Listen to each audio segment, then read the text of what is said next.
হজ পালনের উদ্দেশ্যে সৌদি আরবে রওনা দিয়েছিলেন লিবীয় যুবক আমের মাহদি মনসুর আল কাজাসফি। কিন্তু যাত্রা শুরুর মুহূর্তেই ঘটে গেল এক অবিশ্বাস্য ঘটনা, যা হয়ে উঠেছে আল্লাহর কুদরতের এক জীবন্ত দৃষ্টান্ত। ইতিমধ্যেই সামাজিক যোগাযোগ মাধ্যমে আলোচনার কেন্দ্রবিন্দুতে পরিণত হয়েছে এই ঘটনা।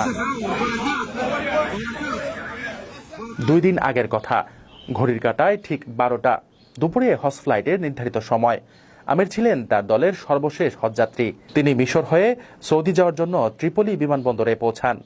কিন্তু এয়ারপোর্টে পৌঁছানোর পরই নিরাপত্তা কর্মকর্তারা তাকে জানান তার পাসপোর্ট সংক্রান্ত একটি সিকিউরিটি ইস্যু দেখা দিয়েছে, যার কারণে তিনি প্লেনে উঠতে পারবেন না। বাকিরা বোর্ডিং শেষ করে প্লেনে উঠে যান, আর আমের একা বসে থাকেন হজের আশাভঙ্গের আশঙ্কা নিয়ে। পরিস্থিতি দেখে এক নিরাপত্তা কর্মকর্তা দুঃখের সঙ্গে বলেন, সবই আল্লাহর ইচ্ছা, হয়তো এ হজযাত্রা তোমার কপালে ছিল না। কিন্তু আমের ভয় পাননি। তার মুখে ছিল দৃঢ় বিশ্বাস ভরা জবাব, ইনশাআল্লাহ প্লেনটি উড়বে না, আবার আসবে। আমার নিয়ত হজ, আমি অবশ্যই যাব।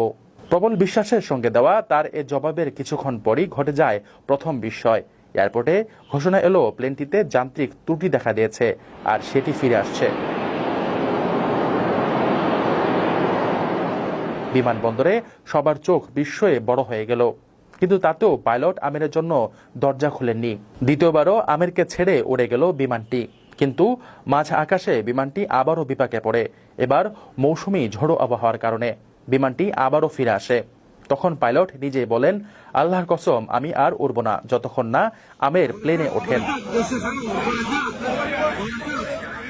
অবশেষে বিমানের দরজা খুলে দেওয়া হয় শুধু আমেরের জন্য, আর তিনি উঠে পড়েন সেই বিমানে। সৌদি পৌঁছে আমের মাহদি মনসুর আল কাজাসফি নামে ভাগ্যবান এ যুবক একটি ভিডিও বার্তায় বলেন, আমার আনন্দ ভাষায় প্রকাশযোগ্য নয়, আল্লাহ তার কুদরত দেখিয়েছেন।